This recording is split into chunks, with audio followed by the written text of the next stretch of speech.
Hey, and welcome back to Beer Babies, the podcast journey where we try to find the best beer that money can buy. I'm your host, and I like some beers. Joining me today on the podcast, I've got Billy. Hey, I'm Billy. I like a lot of beers. And we're actually in the middle of our Good Things Shared special, which is where we're actually trying a bunch of the new beers that you're going to be able to try at Communion Brewing down in Burnie. And today I've brought a very special guest who's going to try one of their beers with us. We've got Lindsay Andrew from Lindsay Stitches. Lindsay, how's it going? Good, thank you. How are you? I'm really, really good. I'm really excited, okay, because we're actually going to do something a little bit different today. Sounds cool. So, Billy, what we're actually going to do is we are going to be arguing as to whether a pale ale is the best beer that money can buy. You know what? Because I love a pale ale. I think they're great. And you know what? You're not convinced. So I thought it was actually really important that we bring in an impartial person, someone who can maybe adjudicate this debate. And so what I have done is I have actually recruited the help of the Honourable Judge Andrew. I am Judge Andrew, and I will be adjudicating this case. In defence, we have Will. The prosecutor is Billy. Court is now in session.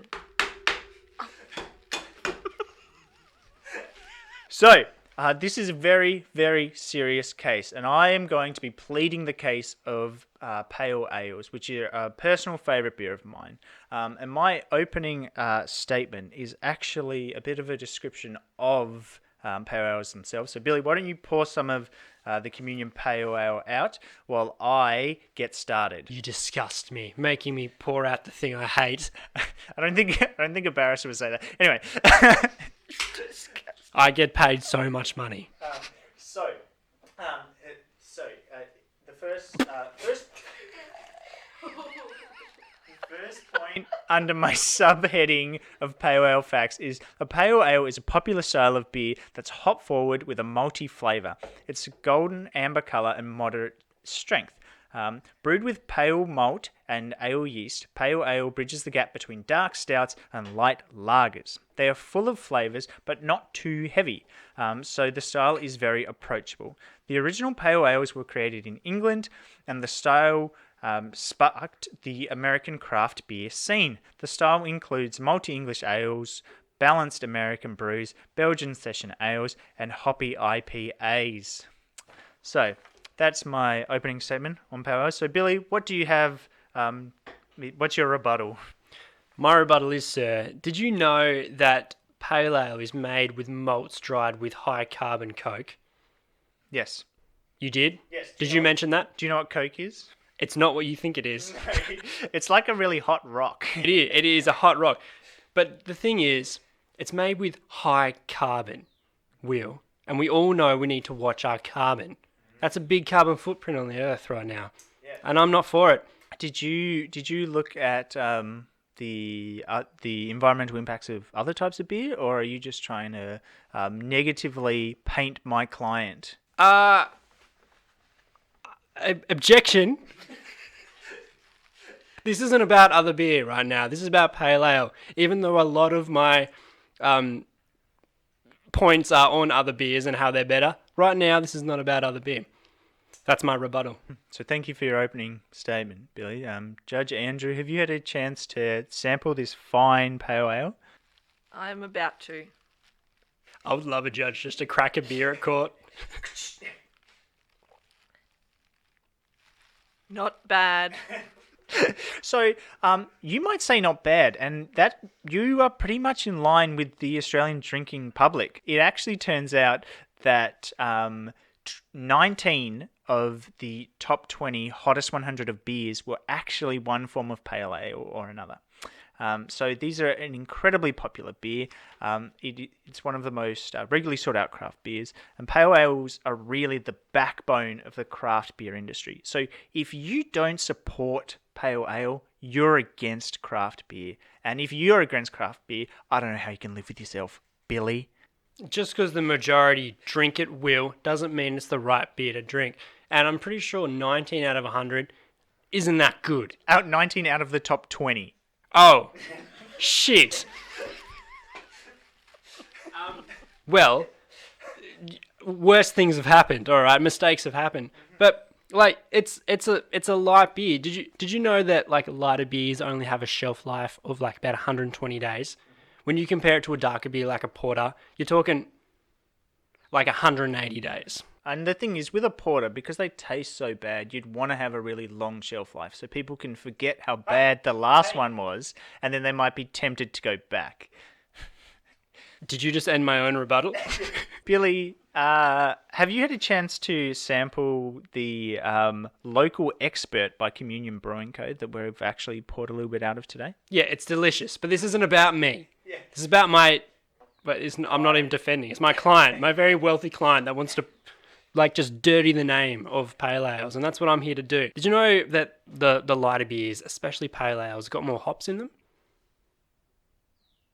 Yes. I was waiting for you to say something so I could cut you off so I could finish, but you didn't say anything. Yeah, but did you know like you got more hops, which normally means sometimes more alcohol, like when you're brewing it a little bit more? But do you know what else that means? It means more calories. And carbs. Objection, Judge. Relevance. I'm allowed a point. You either say whether what he's saying is relevant and he can keep going, or you disagree with me and you... Overruled. Exactly. You can't handle the truth, Will. The judge is on my side. I don't think the judge is meant to be on anyone's side. You got one more? Yep. So, well, let's just take a step back. Did you know that pale ale's story actually began in 1703? Objection. What's the word? Sustained. Sustained. I didn't even make my objection, but it's shut down. All right, keep going. When a brewer in Burton-on-Trent in England, that they were looking for a way to produce a more consistent and pale beer, which is where the name pale ale comes from. I've actually already made that point. Pale ales make craft brewers millions of dollars, and I don't think I can express that enough. Pale ales are making small community businesses millions of dollars, and if we were to take that away, the whole system collapses, Billy. And what are we without our craft beer? What are we but podcasters? We would be left with very little to talk about. If you took away pale ales, Billy, we'd be talking about 4X every goddamn week. And I don't think you could live with yourself. What kind of beer is 4X? I don't know, like a bitter or something. I hope it's a bitter, because if it's a pale ale, man, I hold you in contempt. Whoa. Sorry. That's a good point, Will. Yeah. If it pleases the court, I have a final statement, argument. Mm-hmm. Pale ale. What does it mean? That's such a funny word, pale. Are you going to start rhyming? I wish I made a rap for my, because if you end an argument in a rhyme, it's convincing every time. But I didn't do that. The word pale, I googled it because I accidentally pressed enter before I could put ale in, and it came out with the definition of pale. It means things, light skin or lightly coloured, but it also refers to inferior or unimpressive. It's in the title, Will. It just goes to show that this is an unimpressive beer.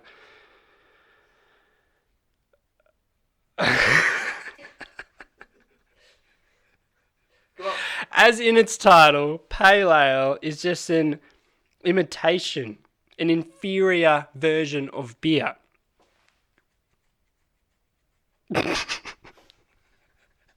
Oh my god, my notes are so scattered. Just like my thought process right now. It's an inferior beer. It's in the title. Pale. Sickly. Some would say sickly. Maybe the sick just like this beer. 19 out of 20 people in this world are sick. Well, and it's just a neutral, muted tone. Boring. I did add that one. That one's not in the dictionary. But I think I've made my case. Jury? First, I'd just like to quickly make my closing argument, if that's okay. As I believe I have presented to the court, I'm not a fancy lawyer like the prosecutor standing across from you. I don't wear fancy suits or go to a fancy law school, but I I believe in people. I believe in hard work and determination.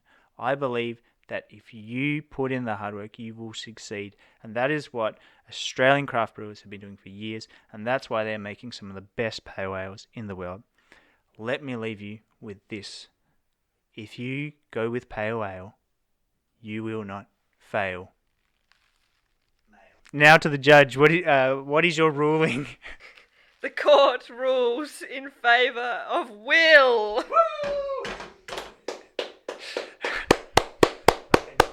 Thank you.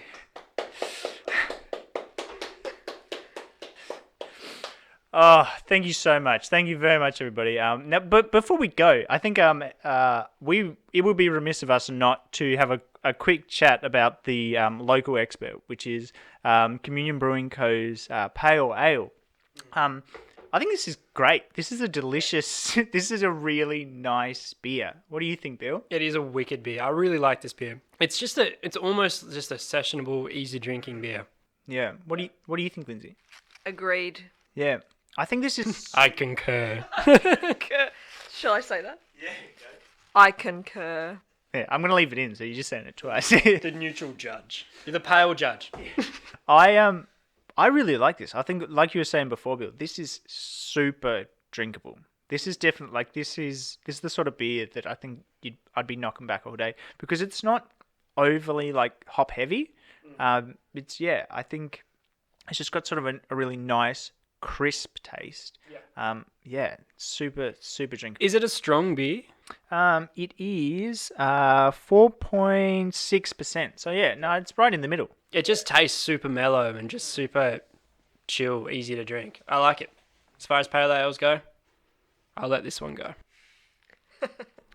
You get off. What's the legal term? You get off. Get off is fine. That's what I'm looking at my notes. I'm like, out of the half a dozen I wrote down, that's not one of them. Yeah. Anyone else got a closing statement that they want to finish on? Or? I'd like to call a witness. Please don't. Please don't. We finished the court case. I was talking about the beer. Any closing statements on the beer itself? I would probably drink 6 if I was presented with them. And there'd be nothing preventing me, I reckon, from drinking 6 of these because this is super tasty. Like, as far as our 6-pack test goes, which is if someone gave you a 6-pack of Communion Brewing Co.'s local expert, how many would you drink? This is a straight up 6 for me. I think this is probably. It'd have to be close to my favourite beer from them, I think. I think it's definitely probably the most drinkable. What about you, Lindsay? I think I would have 2. It's a little beery for me. Okay, that's fair enough. Yeah. Yeah, I think it definitely... Yeah, like That goes to show someone who doesn't regularly drink beer is still going to enjoy 2 of them as well. Yeah, exactly. So I think that's really cool because it's beery, but... Yeah, as someone who doesn't drink a lot of beer, and whereas like we drink a few different beers, I'm finding this pretty mild as far as like that beer taste goes, but very drinkable, very enjoyable. So thanks for jumping on, Lindsay, to our Good Things Shared special. Thank you for having me. Thank you for doing such a great job as a judge. I actually didn't tell Lindsay that this was the plan until she got here, because I was worried she'd say no, but you can't leave until we've recorded the episode. That's it. The door only opens from the outside in this podcasting studio. You can't. Once you're in, you can't get out. We also didn't tell you that, Lindsay. So you seem a little concerned. I don't know about you guys, but I have had a lot of fun. Thanks for playing along, Bill. You're welcome. Thank you for lending us some of your precious time, Lindsay. So if people want to find a bit more of your work, find some of the awesome stuff that you're doing, it's massive. Like you are like blowing up. It is really exciting to see. Can you tell us where the lovely beer babes at home can find you? The beer babes can find me at lindsaystitches.com or on Instagram at Lindsay_Stitches.